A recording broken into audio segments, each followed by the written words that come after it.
My name is Mark, and I used to love staying at hotels.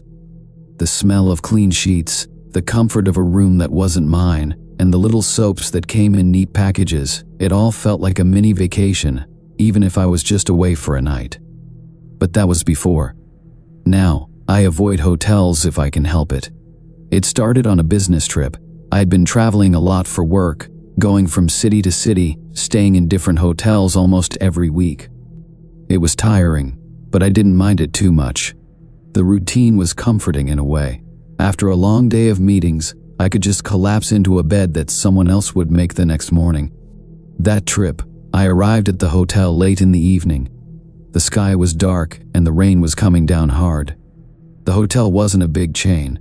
It was one of those smaller, older places, the kind that has charm but could also use some renovations. When I walked into the lobby, I noticed how quiet it was. The only sound was the ticking of an old clock on the wall behind the front desk. The woman at the desk greeted me with a smile that didn't quite reach her eyes. She handed me the key, a real key, not one of those key cards, and told me my room was on the 4th floor. The elevator was slow, and the air inside felt stale, as if it hadn't been used in a while. When I stepped out onto the 4th floor, I noticed the lights in the hallway were dim. A faint flickering sound came from one of the overhead bulbs. I found my room at the end of the hall, room 413. The door creaked as I opened it, revealing a small, simple room with a single bed, a wooden desk, and a TV that looked like it hadn't been updated in years. I set my bag down and immediately felt a chill. The room was cold, colder than it should have been for that time of year. I checked the thermostat, but it was set to a normal temperature. Shrugging it off, I decided to take a hot shower to warm up. The bathroom was small, with white tiles and an old-fashioned shower head. As I turned on the water, I noticed the mirror above the sink was fogging up quickly. But something about the way it fogged up seemed off. It wasn't just condensation from the shower. It looked like there were faint, smeared handprints on the glass. I wiped the mirror with my towel, but the handprints wouldn't go away. They were faint, almost like they had been left there a long time ago. Trying not to think about it too much, I finished my shower and went to bed. That night, I couldn't sleep. The cold in the room seemed to intensify, and every time I closed my eyes, I heard a faint whispering sound like someone was standing right next to me, breathing softly. But every time I turned on the light, the room was empty. I tried to tell myself it was just the wind or the old pipes in the hotel. But deep down, I knew something wasn't right. At one point, I got up to get a glass of water from the bathroom. As I stepped inside, I froze. The handprints on the mirror were clearer now, and they had multiplied. It wasn't just one set of prints. It looked like dozens of hands had pressed against the glass. My heart started to race, and I quickly left the bathroom, not even bothering to get the water. I spent the rest of the night sitting up in bed, too scared to close my eyes. The whispering continued, growing louder and more distinct. It wasn't just breathing anymore, it was voices. But I couldn't understand what they were saying. Finally, at the first light of dawn, I packed my things and left the hotel as quickly as I could. I didn't even stop to check out. As I drove away, I looked back at the building, and for a brief moment, I thought I saw someone standing in the window of room 413, watching me leave. Since that night, I haven't stayed in a hotel. Whenever I have to travel for work, I find other arrangements. And if I pass by an old hotel with dim lights and a creaky elevator, I make sure to keep driving. Because I know that some rooms hold more than just memories of the guests who've stayed there before. My name is James, and this story begins when I checked into a hotel I wish I'd never seen. It wasn't even a trip I wanted to take, but work insisted. I had to attend a conference in a city I didn't know, so I booked a room in a hotel near the convention center. It seemed like a convenient choice at the time, but I didn't realize that this hotel would change my life forever. I arrived late in the evening, just as the sun was setting. The hotel looked old but well kept from the outside. with ivy climbing the brick walls and old-fashioned lanterns lighting the entrance. The name, Crestwood Hotel, was carved into a stone plaque above the entrance, and for some reason, it gave me a strange feeling when I read it. Still, I shrugged it off and walked inside. The lobby was quiet, almost too quiet. A few old leather chairs were scattered around, and the only sound was the soft hum of the front desk computer. The woman behind the counter was middle-aged, with graying hair tied up in a bun. She looked up from her paperwork as I approached. "Welcome to Crestwood Hotel," she said with a thin smile. "Do you have a reservation?" "Yes," I replied, pulling out my ID. "James Turner. I booked a room for 3 nights." She typed something into the computer, her fingers moving slowly over the keys. After what felt like an eternity, she handed me a key. It wasn't one of those modern key cards, but an actual metal key attached to a small wooden tag. The number 309 was carved into the wood. "Your room is on the 3rd floor at the end of the hall," she said. "Enjoy your stay." Her voice had an odd tone to it, almost like she was trying to sound cheerful but failing. I thanked her and took the elevator up to the 3rd floor. The elevator ride was slow, the kind that makes you feel every floor passing by. When the doors finally opened, I stepped into a dimly lit hallway that smelled faintly of old carpet and something else I couldn't quite place. I walked down the long corridor, counting the room numbers as I went. Most of the rooms looked normal, their doors plain and unremarkable, but as I approached room 309, something felt different. The door looked like it hadn't been opened in years. The wood was scratched, and the number 309 was barely visible, as if it had been worn away over time. I hesitated for a moment, then unlocked the door and stepped inside.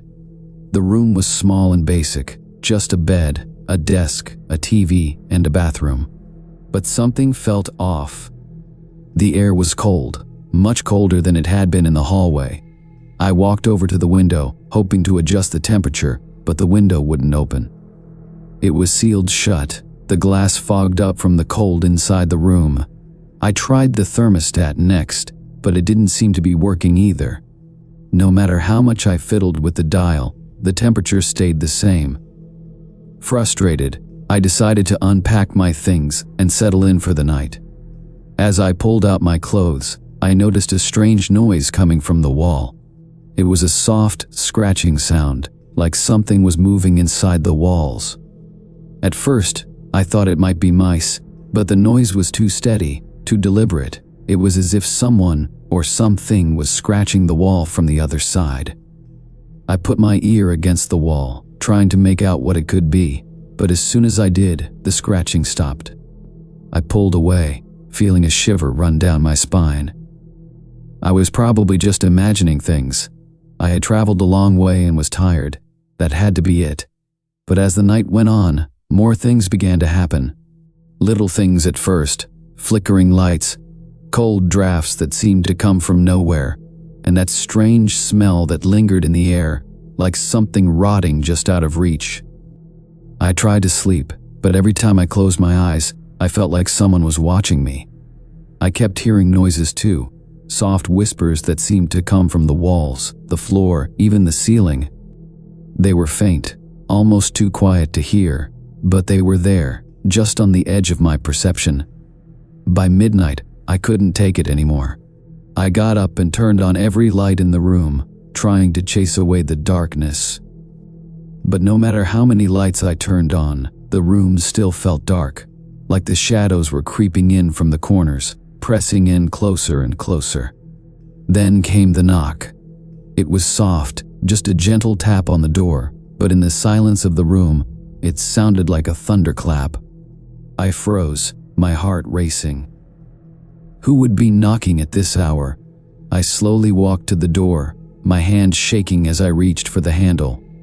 I opened the door, expecting to see someone, maybe a guest who had the wrong room, or a staff member checking in on me, but there was no one there. The hallway was empty, silent except for the faint hum of the lights overhead. I stepped out into the hallway, looking left and right, but there was no sign of anyone. The doors to the other rooms were all closed, and the elevator at the far end of the hall was still. I stood there for a moment, feeling the cold air of the hallway seep into my skin, then quickly retreated back into my room, locking the door behind me. That's when I noticed something that made my blood run cold. On the mirror, just above the sink in the bathroom, there was a message. It hadn't been there before. The words were written in a faint, foggy script, like someone had traced them with a finger on the glass. They were simple but terrifying. "Leave now." I stared at the message, trying to make sense of it. Was this some kind of prank? Maybe a staff member had written it as a joke. But who would do that? And how had they gotten into my room without me noticing? I wiped the message away with a towel, trying to calm myself down. I was letting my imagination get the better of me. I just needed to sleep. Everything would be clearer in the morning.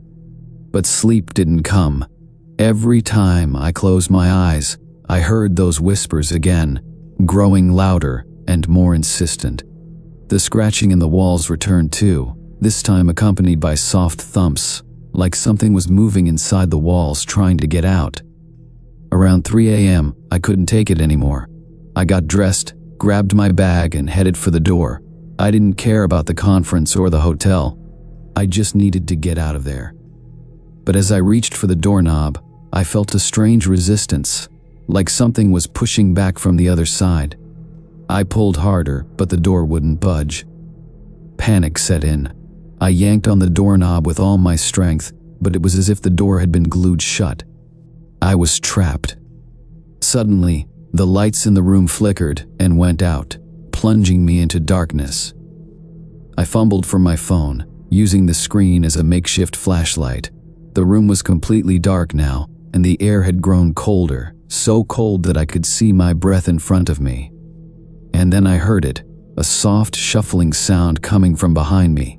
I turned around slowly, shining the light from my phone across the room. The bed, the desk, the TV, everything looked the same, but I could feel something there, something watching me from the shadows. The shuffling grew louder, closer, and I backed up against the door, my heart pounding in my chest. I couldn't see anything, but I knew something was there, just out of sight, lurking in the darkness. Suddenly, a cold hand grabbed my arm. I screamed, dropping my phone, and for a split second, I saw something. Just a glimpse, a shadowy figure standing in the corner of the room, its eyes glowing faintly in the dark. I don't know how I did it, but I managed to break free from whatever was holding me. I grabbed my phone off the floor and frantically tried the door again. This time, it opened, and I bolted out into the hallway. I didn't stop running until I reached the lobby. The woman at the front desk was still there, but she looked different now. Her face was pale, and her eyes were hollow, like she hadn't slept in days. She didn't say anything as I rushed past her, just watched me with those empty eyes. I didn't bother checking out. I just ran outside, into the cold night air, and kept running until I found a cab.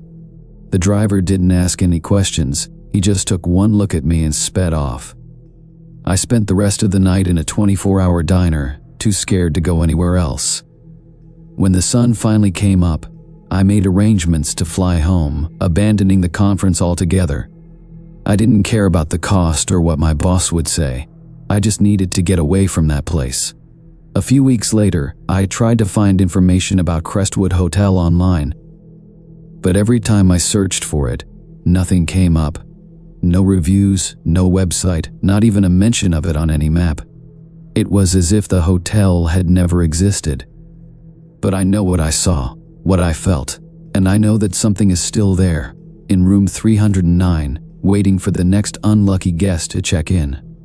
So if you ever find yourself traveling and come across a small old hotel with the name Crestwood Hotel, do yourself a favor. Keep driving. Don't stop, because once you step inside, you might never leave. My name is Sarah, and I never believed in ghosts. At least, not until that night at the Hillview Hotel. I was a skeptical person, always the one to find a logical explanation for every strange occurrence. That was before I stayed on the silent floor. Now, every time I walk past a hotel, I shiver, remembering what happened to me that night. It started as just a regular business trip. I work as an event planner, and I was in town to organize a large corporate retreat. The Hillview Hotel was a well-known, older establishment, famous for its charm and luxurious decor. It was located on the outskirts of a small town surrounded by dense woods and rolling hills. The photos online had made it look beautiful and peaceful, the perfect place for a retreat. I arrived on a Wednesday evening. It had been raining for most of my drive, and by the time I pulled into the parking lot, the sky was dark and the rain had turned into a steady downpour. The hotel stood tall against the backdrop of the woods, its grand entrance lit by dim yellowish lights. The building looked older than I had expected, with ivy crawling up its stone walls and large wooden doors that creaked as I pushed them open. The lobby was empty, but it was beautifully decorated with antique furniture, plush carpets, and chandeliers that cast a warm glow over the space. A large fireplace crackled in one corner, adding to the cozy atmosphere. For a moment, I felt at ease. The woman at the front desk greeted me with a smile. She was young, probably in her 20s, with dark hair pulled back into a ponytail. She handed me a form to fill out and asked for my ID. As I signed in, I noticed a small sign on the counter. "Please ask about our special amenities on the 8th floor." "What's on the 8th floor?" I asked, curious. The woman's smile faltered for a split second, but she quickly recovered. "Oh, it's just an exclusive floor," she said lightly. "We only open it for special guests or when the hotel is fully booked." That seemed odd, but I didn't press the matter.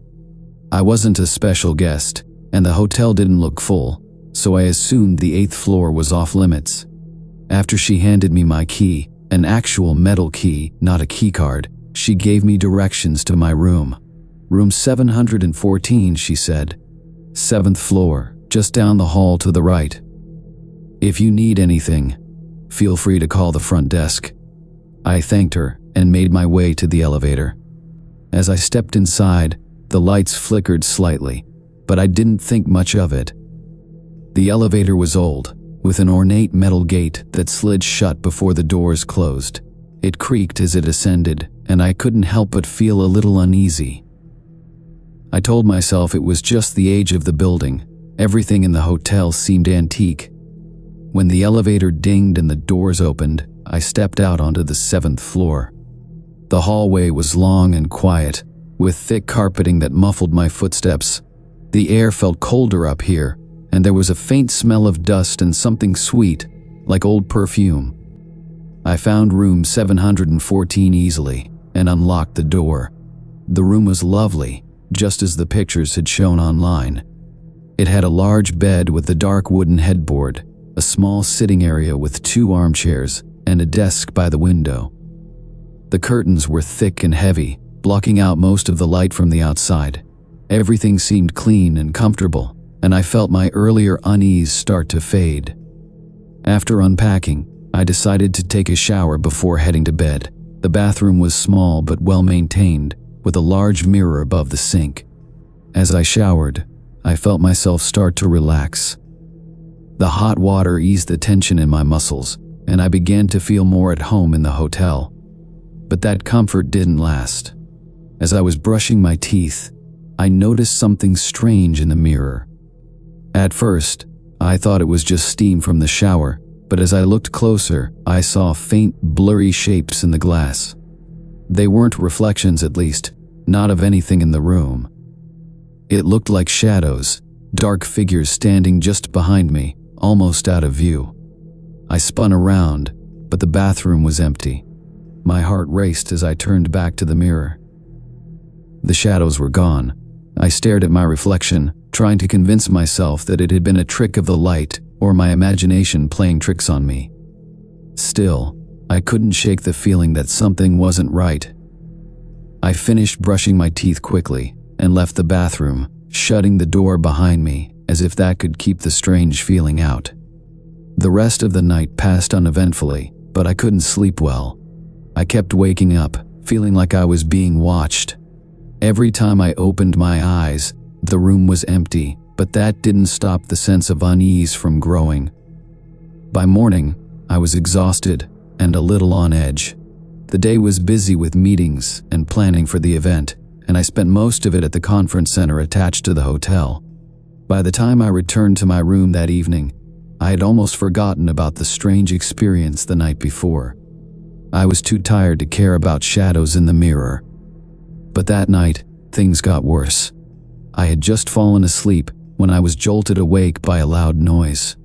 It sounded like something heavy had fallen, but it wasn't in my room. The noise seemed to come from above me, from the 8th floor. I sat up in bed listening.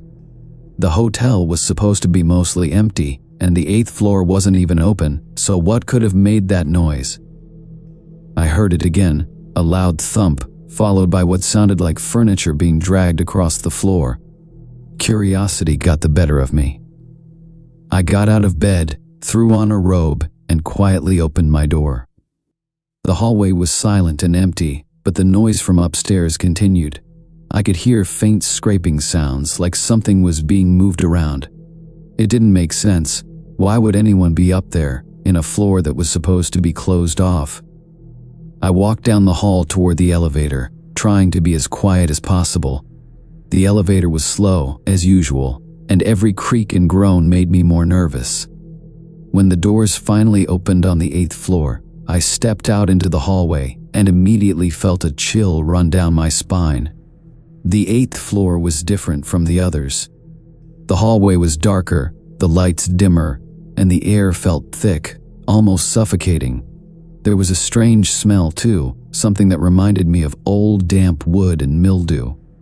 The floor was covered in dust, and I could see faint footprints leading down the hall.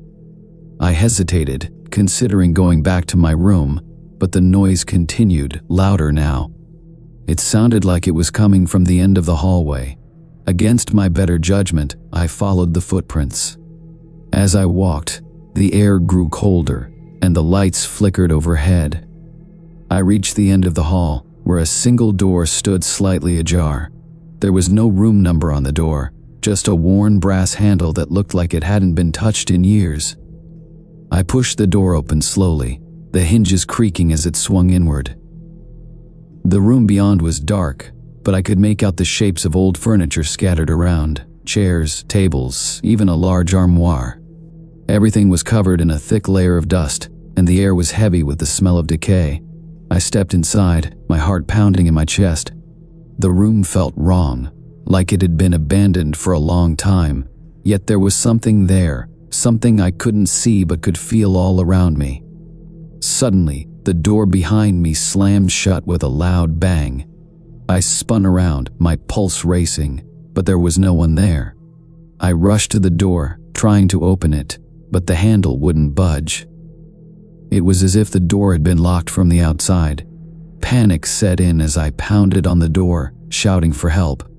But my voice seemed to vanish into the silence of the room, absorbed by the heavy air. I was trapped. Then I heard it, a soft whisper, coming from the far corner of the room. I froze, straining to hear. The whisper grew louder, more distinct, but I couldn't understand the words. It sounded like a woman's voice, but it was muffled, as if she was speaking through something thick, like water or cloth. I turned toward the sound, my eyes scanning the dark corner of the room. Slowly, a figure began to emerge from the shadows. It was faint at first, just a blur of darkness, but it grew clearer as it moved closer. The figure was a woman, dressed in a long, old-fashioned gown. Her hair was dark and tangled, and her skin was pale, almost translucent.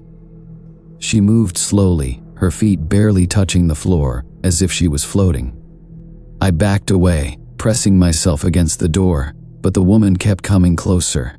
Her eyes were dark, empty voids, and her mouth moved as if she was trying to speak, but no sound came out. Finally, she stopped just a few feet away from me. Her hand reached out, cold fingers brushing against my arm, and a shock of icy cold shot through my body. I gasped, feeling the temperature in the room drop even lower. She leaned in closer, her face just inches from mine, and whispered something so faint I could barely hear it. "Leave, before it finds you." I didn't need to be told twice. I yanked on the door handle again, and this time, it opened with a loud creak. I stumbled out into the hallway, gasping for air. The door slammed shut behind me, and the noise stopped. The hallway was silent again. I ran to the elevator and punched the button for the 7th floor. When I got back to my room, I locked the door behind me and collapsed on the bed, shaking uncontrollably. I didn't sleep for the rest of the night, too afraid to close my eyes. The next morning, I checked out of the hotel as quickly as I could. The woman at the front desk seemed surprised to see me leaving early, but I didn't bother explaining. I just wanted to get out of there. As I drove away, I glanced back at the hotel in my rearview mirror. It looked peaceful in the morning light, just another old building nestled in the hills. But I knew better.